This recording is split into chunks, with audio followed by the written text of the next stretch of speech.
Okay, imagine a human lifetime, a solid, long life. We're talking about 80 to 100 years. Well, surprisingly enough, that's also the typical lifespan of a global reserve currency. I know, it sounds crazy, but throughout history, the money the world relies on to do business, it just doesn't last forever. It actually has a life cycle, kind of just like we do. Okay, let's dive into this. We've seen Portugal's reals, Spain's silver dollar, the Dutch guilder, and the British pound. Each of these rose with an economic empire, peaked, stretched a bit too far, and eventually lost that trust that made them the world's default money. So, considering the US dollar has been the dominant reserve currency for roughly 8 decades now, where exactly is it in its own life cycle? That's the somewhat unsettling mystery we're figuring out today. Welcome to this explainer. Today, we're taking a deep dive into the rise and fall of global reserve currencies. We'll be unpacking the centuries-long structural pattern of how economic empires rise and fall, the repeating blueprint, and what the absolute latest global data actually tells us about the future of our money. But right before we map out that timeline, let's just make sure we're all on exactly the same page here. What are central banks actually accumulating? Well, a reserve currency is simply money that governments and central banks around the world hold in massive quantities in their official foreign exchange reserves. It's literally the bedrock of their financial security. Now, why does this matter? Because becoming the reserve currency isn't just about prestige, it's about raw, practical power. Countries use this dominant money to settle international trade, service their external debts, intervene in fast-moving currency markets, and of course, store their wealth in the absolute safest form possible. Hitting this status dictates who gets to borrow money cheaply, who can print money that others will actually hold, and ultimately, who gets to write the rules of the global financial system. Part 1.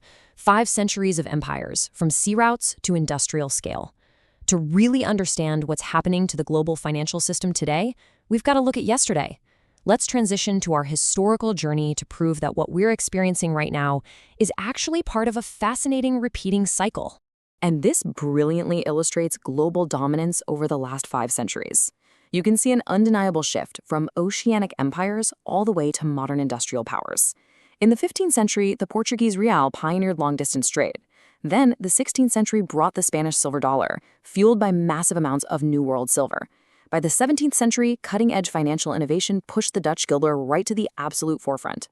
After the Napoleonic Wars, the British pound sterling took over, backed by unmatched industrial might. And finally, the 20th century gave rise to the US dollar, built on incredible industrial scale, deep financial markets, and the landmark Bretton Woods Agreement. Moving on to Part 2. The anatomy of decline, the 8-stage pattern. We've got our historical timeline down, so now let's shift over to the structural blueprint. Because here's the thing, all of these reserve currencies, literally without exception, eventually followed the exact same 8-stage pattern. Let's break down the first half of this cycle, the rise.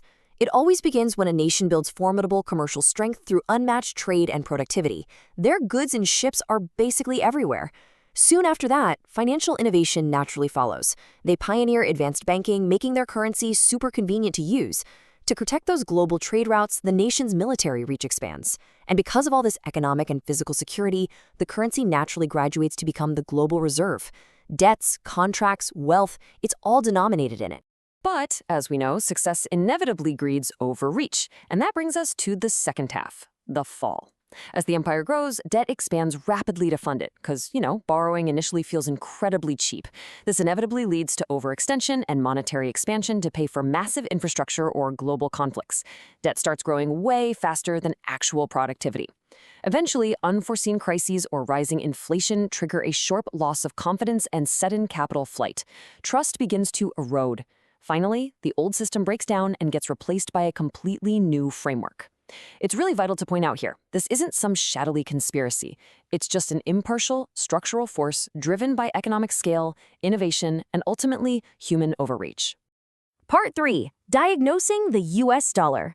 Okay, keeping this historical blueprint in mind, I want you to apply it directly to the US dollar using the absolute latest hard data from the International Monetary Fund. Let's break down the numbers. Looking at the IMF's composition of foreign exchange reserves for 2025 and 2026, the US dollar is sitting pretty comfortably at 57%. The euro captures roughly 20%, and the yen, pound, and other categories make up the remaining 23%. So what does this actually tell us? Well, right out of the gate, it shows the dollar is absolutely not collapsing. It is still the dominant global force, but it has undeniably entered a steady phase of gradual diversification. Now, what's really interesting about this slide is the sheer mind-boggling scale of the global reserve pool. $13 trillion. That is the total amount of reported foreign exchange reserves held by central banks globally as of late 2025. To put that into perspective, when we talk about percentages shifting even just a tiny few points, we are talking about hundreds of billions of dollars moving decisively across the global chessboard. And to truly see where we are in the life cycle, we really have to zoom out and look at the longer trend. Back around the year 2000, the dollar's share of reported reserves peaked at a massive 72%. Fast forward to the mid-2020s, and that dominance has dropped down to 57%. So, the system has clearly transitioned from the peak of uncontested dominance into a period of serious structural strain. So, what's actually driving this structural strain? If we neutrally diagnose the current economic climate, the very same historical forces of erosion are playing out right in front of us. War and fiscal overstretch are creating massive national debts.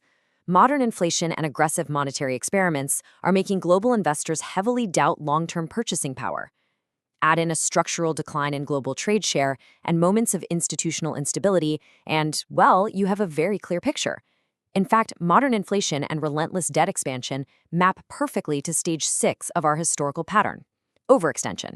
Part 4, a multipolar financial future.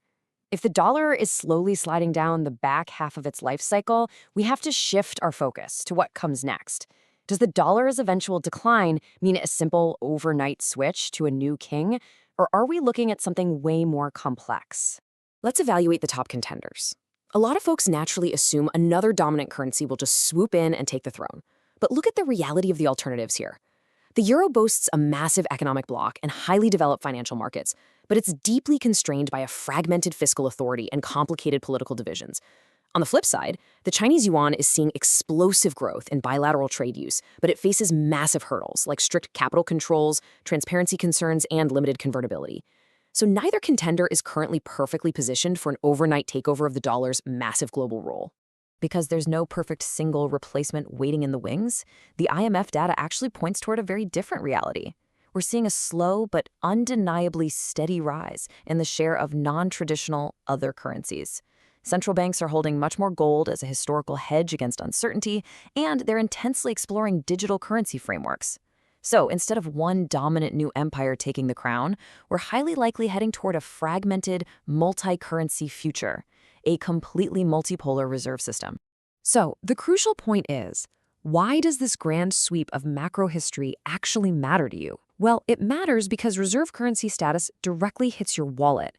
It heavily influences the interest rates on your mortgage and your everyday borrowing costs.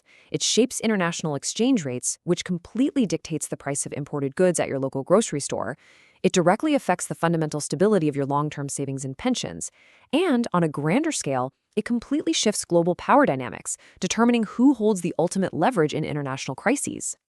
We've traced the incredible rise and fall of empires, the undeniable 8-stage blueprint of decline, and the very real structural strain currently facing the US dollar. Which brings us to our final provocative thought. As we look ahead to the year 2050, what will the world's financial map truly look like? Will a new, single currency ultimately rise to rule the globe? Or will economic power permanently fragment into a multipolar system where no single nation can fully write the rules?